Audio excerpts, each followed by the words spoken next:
November 24, Friday. This is our daily episode 3006, 3007, 3008. May live po ako mamaya alas 8 hanggang alas 9 ng gabi.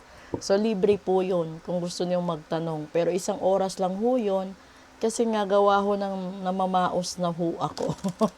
Ano, pasensya na ho kayo. Talagang hindi kinaya ng boses. Gustuhin ko man, pero yung boses natin minsan dumadating talaga ako sa punto parang nagbubulong at ang sakit sa lalamunan nun. Yung parang pinipiga mo na lalamunan mo ron, lumabas lang boses mo, di ba? So, unang barahan natin dito sa ngayong Friday, ay, perseverance talaga. So, konting tiis pa daw. Pangalawa, ay, mga kaibigan. And pangatlo, self-reliance. Nako naman, sobra naman ito. Okay. So, sinasabi ni universe, no, huwag kang tumigil. No, huwag kang sumuko, huwag kang bumitaw sa mga hinaharap mong pagsubok sa buhay.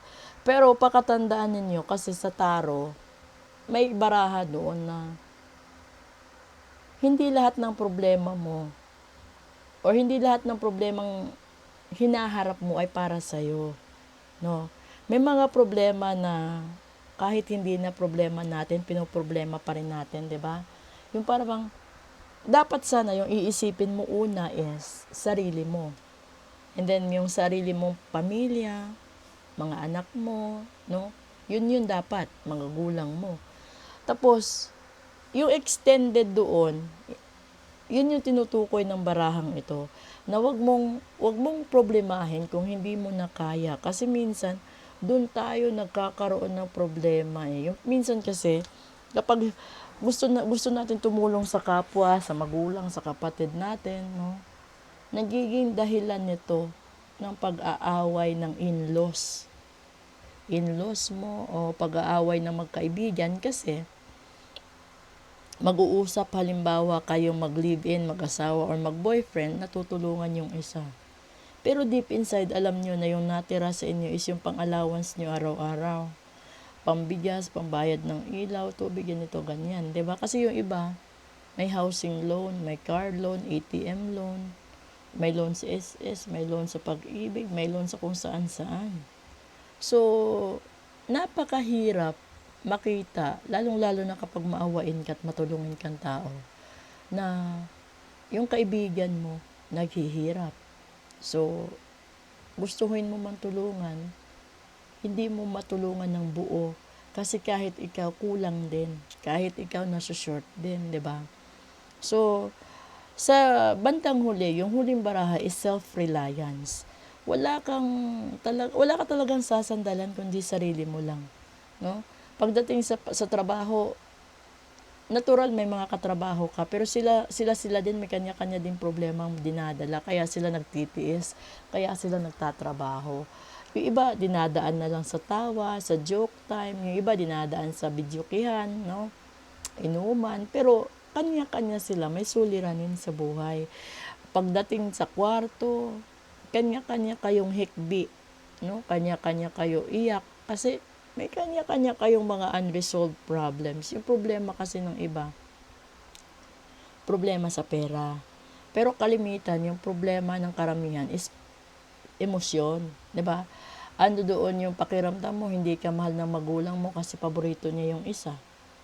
Andoon yung pakiramdam mo, hindi ka na mahal ng kaibigan mo kasi may bago na siyang kaibigan. Hindi ka na mahal ng asawa mo kasi may barkada siya. Hindi ka na mahal ng asawa mo kasi may iba na siya. Hindi ka na mahal ng anak mo kasi busy na siya. Ano pa ba? Hindi ka na mahal ng taong yan kasi pakiramdam mo kulang na siya sa oras sa'yo. No? Yung may mga ganong punto ng buhay. Pero alam mo, yung pagkakaroon ng kaibigan, hindi lang kaibigan na kaklase mo, katrabaho mo, kababata mo, kundi yung magulang mo sa ibang tao, pwede mo sa ibang magkapamilya, pwede din kasi maging kaibigan nila, ama nila, mama nila, 'di ba? Pwede rin nilang maging kaibigan, pinsan nila, kapatid nila, best buddies nila, yun na yun. So, kahit nga 'di ba, literal na aso. Yung iba kasi animal lover. So, nandoon nila ibinubuhos yung mga, sorry, nahikab ako. Yun yung mga, doon nila binubuhos sa alaga nilang aso, pusa, kung ano man yung hayop na meron sila. Yung mga kakulangan na hinahanap nila sa tao. So, diba, sasabihin talaga yung dulo, sarili mo pa rin. Kung ipagpapalagay natin sa finances, nangutang ikaw, no? Siyempre, bago ka mangutang, bibilangin mo kung kaya mo pa bang bayaran yan sa haba ng term. Tapos, yung isa diyan na iisipin mo, kaya ba ninyong mag-asawa bayaran ang utang? Pagkatapos nyo magbayad, may matitira pa ba para sa pagkain, sa baon ng mga bata?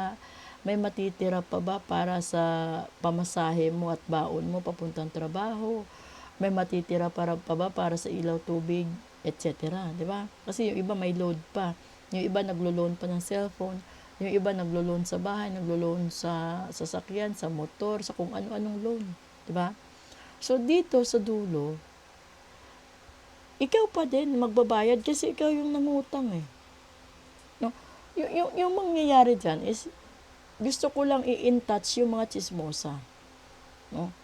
Huwag niyong pakialaman yung problema ng iba. Kasi sarili nilang problema yun. So kung kayo, may sarili din kayong problema at may sarili din kayong utang, o di bayaran nyo din. O di ba? Ganun lang yun. Kasi kahit anong chismis gawin ninyo, hindi naman kayo nakakatulong dun para mag-produce ng pambayad sa utang niya. Maganda sana kung bawat chismis 100. Kasi marami makikipag-chismisan para sa 100, bawat topic. So akalain mo, mantakin mo, 100, isang topic. O di gumawa ka ng 10 topic, edi 1,000 isang araw, 30,000 isang buwan. O di wala nang mahirap sa pamilya kung magkakaroon ka ng minimum na 30,000 per head na income sa chismisan. Diba? That's the reality as well sa buhay natin. So, kung pag-uusapan is the perseverance, lahat ng Pinoy marami. May matatag na Pinoy, matapang na Pinoy, masipag, matalino, madiskarte. Kaso nga lang, sa pag-angat niya, lumalaki at lumalawak yung obligasyon niya sa buhay. Hanggang dumating sa punto minsan yung iba nagkakasakit. Walang naipon para sa sarili. Dahil masyado siyang naging occupied sa mga mahal niya sa buhay. So, doon sa mga tao na nasa ganitong sitwasyon, maawa naman kayo sa naghahanap buhay. Magtipid din kayo, gumawa din kayo ng paraan para kumita din kayo na kahit man lang yung sariling expenses niyo, ma-exclude sa burden niya. Kasi yun yung pinakamaganda doon. And then, kung i-enjoy man niya sarili niyang income, wag mo nang tawag doon yung parang, di ba, minsan kasi yung iba nagnanag no? Nagbubunga nga kasi after ng sahod, nag-good time, after ng sahod, nagbibidyo kay, after ng sahod, nagiinuman. I-deserve naman nila mag-enjoy kasi income nila yun. Basta wag lang nila kalimutan na may ulam at bigas at may baon araw-araw. Lahat kasi, di ba, lahat ng sobra, mali. Lahat ng kulang, mali. So, ibig sabihin, pag natanggap mo sahod mo, ngayon Friday, bukas sahod ng mga weekly. Kung natanggap mo ang sahod mo, una mong bibigyan sarili mo. Pasahurin mo sarili mo. And then, kung sino man yung obligasyon mo, yun yung next. Kung may bills ka, yun yung third. Diba? And then, kung may natitira pa, set aside mo kasi may mga bagay or may pangyayari sa buhay natin na hindi natin inaasahan. At least, kung may mangyari mang mga ganon na madalian or emergency, mayroon kang madudukot. So, wag kang masyadong kampante na, ay, okay lang maubos pera ko, andyan magulang ko, andyan kapatid ko. Okay lang maubos yung bigas at ulam at hindi ako makabili kasi pwede ako manghingi kay kumare, kay kumpare, sa kapitbahay, pwede ako manghiram. Hindi ganon, di ba? So, ngayon yung gagawin mo is,